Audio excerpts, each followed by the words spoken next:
Salut Sion, la présentation d'aujourd'hui, c'est une traduction quasiment mot pour mot d'une vidéo en anglais que j'ai écoutée et étudiée moi-même et je l'ai trouvée vraiment sympa et importante à partager puisqu'elle donne une chronologie simplifiée et très claire d'événements à venir. Et elle a été faite par un membre de l'église dont je ne connais pas le nom. Son compte s'appelle Light and Truth sur YouTube et il publie pas très souvent en fait, mais quand il publie, j'aime bien écouter ce qu'il partage. Il partage ce que lui, il a appris de ses études personnelles. Et je pense qu'il a voulu faire cette chronologie parce qu'il y a beaucoup de chronologies qui donnent des dates spécifiques en ligne qui sont très spéculatives. On peut pas donner de date, mais ce qu'on peut faire, c'est donner au moins une idée d'ordre d'événements selon les écritures, selon ce qu'on a. Donc, utilisez ça et j'espère que ça vous aidera dans vos études personnelles. La seconde venue, une chronologie d'événements à venir. De nombreuses prophéties des Écritures se concentrent sur un thème ou un message sans faire beaucoup de référence à l'ordre dans lequel les événements se déroulent. En outre, une grande partie des prophéties sont voilées par des symboles, ce qui rend difficile la mise en ordre des événements prophétisés.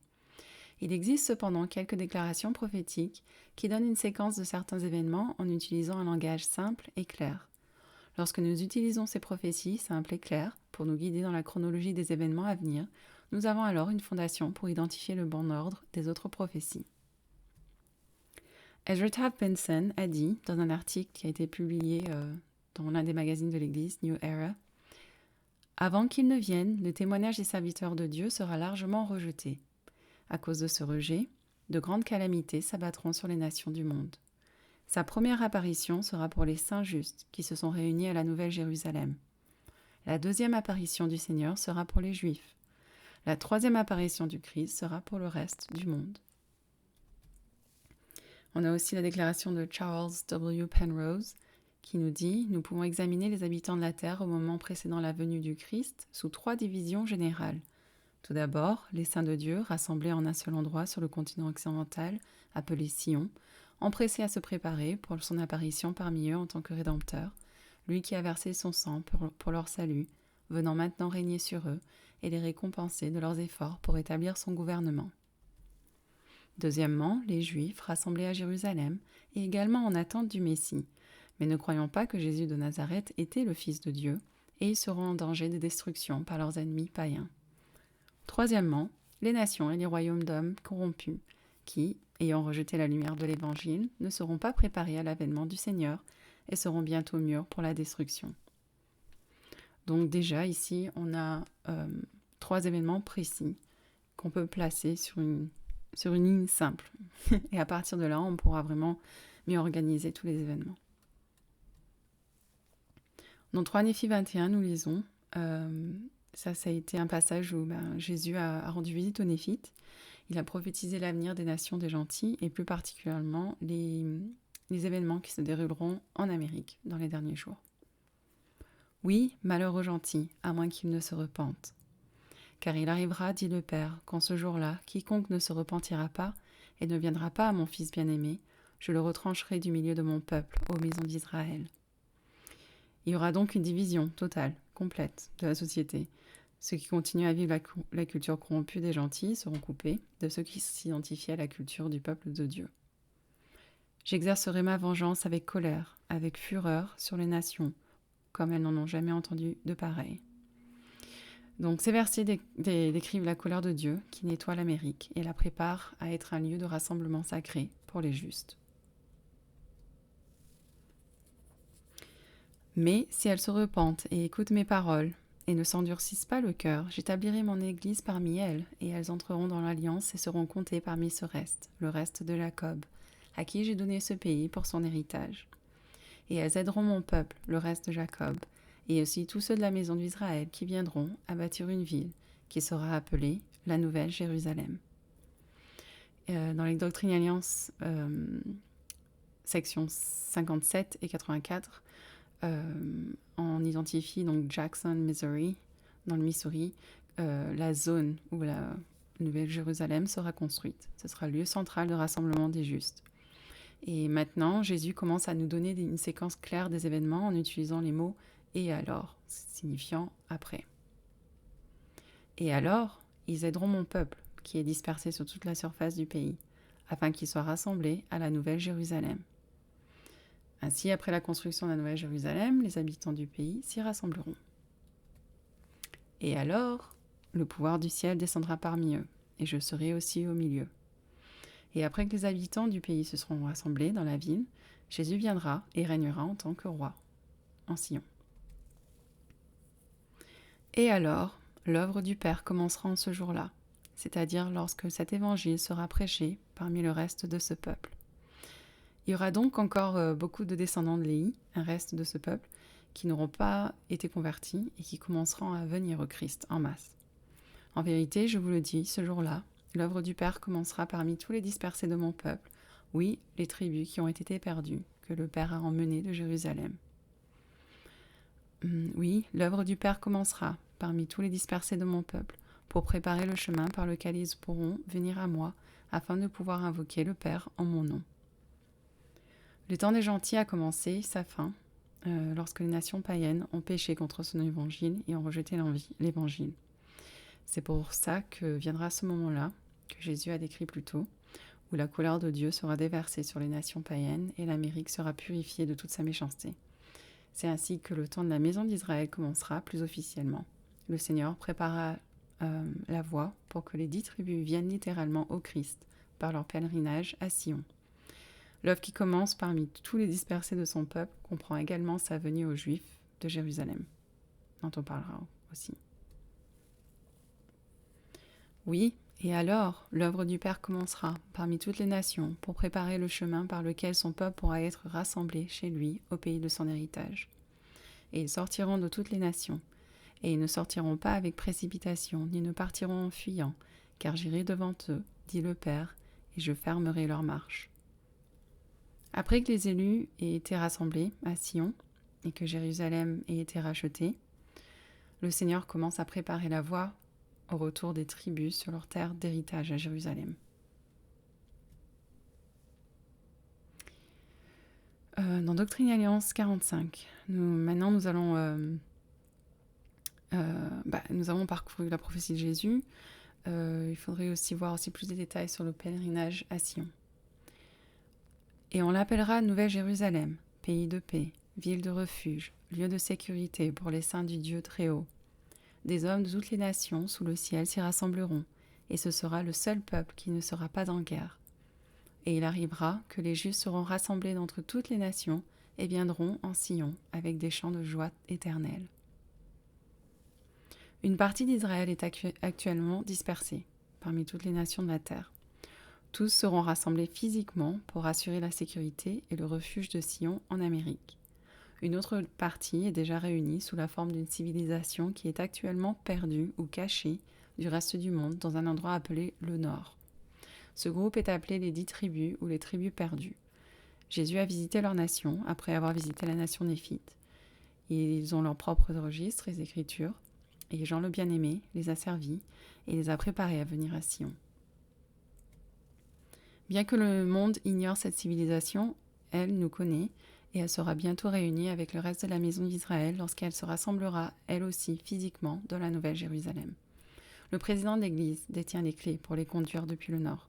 Toutes ces choses sont expliquées dans un langage simple et clair dans les Écritures. Vous pouvez tout apprendre sur ce sujet dans le manuel de l'étudiant de l'Ancien Testament, Roi Malachie, la conquête assyrienne et les tribus perdues. Doctrine et Alliance 133 décrit le pèlerinage des tribus perdues à Sion. Et le Seigneur se souviendra de ceux qui sont dans le pays du Nord, et leurs prophètes entendront sa voix et ne se contiendront plus, et ils frapperont les rochers, et la glace fondra en leur présence. Et une chaussée sera jetée au milieu du grand abîme, et ils apporteront leurs riches trésors aux enfants d'Éphraïm, mes serviteurs. Et là, ils tomberont et seront couronnés de gloire en Sion, par les mains des serviteurs du Seigneur, c'est-à-dire les enfants d'Éphraïm. Et donc parmi ces trésors dont il parle, il y aura les récits de la visite de Jésus à cette nation, leurs écritures. Et après que les tribus viennent à Sion, elles sont couronnées de gloire, et ça c'est le sceau des 144 000 qui sont décrits dans Apocalypse 7. Et en lisant Apocalypse 7, vous remarquerez qu'après avoir vu le scellement des 144 000, Jean voit une grande multitude qui est déjà sortie d'une grande tribulation, qui a été rassemblée de toutes les nations et qui se trouve devant le trône de Dieu. En d'autres termes, Jésus régnait déjà en Sion parmi une grande multitude avant que les tribus n'arrivent pour être scellées. Président Nelson a dit dans un article récemment, dans l'Iahona de l'année dernière, « Il est vrai qu'au début de l'Église, la conversion impliquait souvent aussi l'émigration. Mais maintenant, le rassemblement a lieu dans chaque pays. Le Seigneur a décrété que l'établissement de Sion se faisait dans tous les endroits où il a permis aux saints de naître, où il leur a donné leur nationalité. Le lieu de rassemblement des saints brésiliens est le Brésil. Le lieu de rassemblement des saints nigérians est le Nigeria. Le lieu de rassemblement des saints coréens est la Corée. Sion, c'est ceux qui ont le cœur pur. Sion est partout où sont des saints fidèles. Notre sécurité spirituelle dépendra toujours de la manière dont nous vivons et non du lieu où nous vivons. » Donc cette partie a été mentionnée uniquement pour souligner que le moment de se rassembler à Nouvelle-Jérusalem n'est pas encore venu. Le prophète détient les clés du rassemblement d'Israël. Donc suivez toujours le prophète et vous ne tromperez pas, quoi. Dans Néhémie 14, nous lisons « Car le temps vient, dit l'agneau de Dieu, où j'accomplirai une œuvre grande et merveilleuse parmi les enfants des hommes, une œuvre qui sera éternelle, soit d'un côté, soit de l'autre, soit qu'elle les convainque d'aller dans la paix et la vie éternelle, soit qu'elle les livre à l'endurcissement de leur cœur et à l'aveuglement de leur esprit, jusqu'à ce qu'ils soient réduits en captivité, et aussi à la destruction, à la fois temporellement et spirituellement, selon la captivité du diable dont j'ai parlé. Et il arriva qu'il me dit, « Regarde et vois cette grande et abominable église, qui est la mère des abominations, dont le fondateur est le diable. » Et il me dit, « Voici, il n'y a que 2 églises. L'une est l'église de l'agneau de Dieu, et l'autre est l'église du diable. C'est pourquoi quiconque n'appartient pas à l'église de l'agneau de Dieu appartient à cette grande église, qui est la mère des abominations, et elle est la prostituée de toute la terre. » Donc ce passage décrit un grand et merveilleux travail que le Seigneur fera, et qui polarisera progressivement la société en 2 groupes, que Néphi a appelé l'église de l'agneau de Dieu et l'église du diable.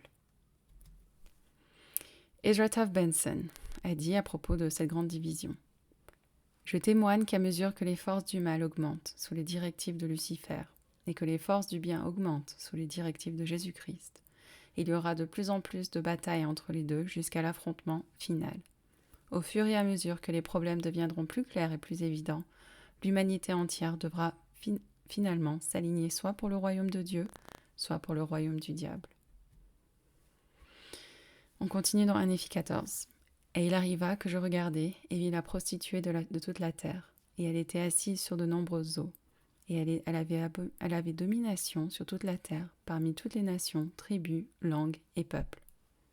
Et il arriva que je vis l'église de l'agneau de Dieu, et ses membres n'étaient qu'un petit nombre, à cause de la méchanceté et des abominations de la prostituée, qui était assise sur de nombreuses eaux. Néanmoins, je vis que l'église de l'agneau, qui était constituée par les saints de Dieu, était aussi sur toute la surface de la terre, et ses possessions sur la surface de la terre étaient petites, à cause de la méchanceté de la grande prostituée que je voyais. Et il arriva que je vis que la grande mère des abominations rassemblait des multitudes sur la surface de toute la terre, parmi toutes les nations des gentils, pour combattre l'agneau de Dieu. » Et ceci est sans doute la grande tribulation que Jean avait vue, celle dont les justes devront surmonter. « Et il arriva que moi, Néphi, je vis que le pouvoir de l'agneau de Dieu descendait sur les saints de l'église de l'agneau et sur le peuple de l'alliance du Seigneur, qui étaient dispersés sur toute la surface de la terre, et ils étaient armés de justice et du pouvoir de Dieu dans une grande gloire. » Ce que Néphi voit ici est évidemment avant le rassemblement à la Nouvelle Jérusalem, puisque les justes sont dispersés sur toute la terre. « Et il arriva que je vis que la colère de Dieu était déversée sur la grande et abominable Église, de sorte qu'il y eut des guerres et des bruits de guerre parmi toutes les nations et tribus de la terre. Et comme il commençait à y avoir des guerres et des bruits de guerre parmi toutes les nations, qui appartenaient à la mère des abominations, l'ange me parla, disant, « Voici, la colère de Dieu est sur la mère des prostituées, et voici, tu vois toutes ces choses. »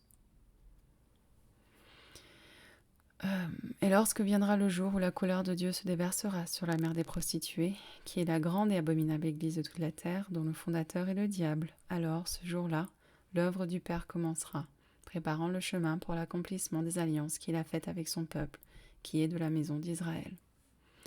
Donc après tout cela, le Seigneur commence à préparer la voie pour l'accomplissement de l'alliance à rassembler la maison d'Israël. Et comment réunit-il la maison d'Israël? Où les réunit-il? Il les rassemble en Sion, la Nouvelle Jérusalem. C'est le sanctuaire, le lieu de rassemblement des justes. Ainsi, il commence son œuvre en construisant la ville, la Nouvelle Jérusalem, le lieu de sécurité. Lorsque la colère de Dieu sera déversée, elle purifiera le pays et ça ouvrira la voie à la construction de la Nouvelle Jérusalem. Ainsi, lorsque nous mettons tout cela ensemble, nous avons une image plus claire de l'ordre général des événements. Voici une liste des prophéties supplémentaires qui semblent être associées à chacun de ces événements. Certaines de ces références sont codées par couleur pour montrer qu'elles proviennent des mêmes passages dans les Écritures.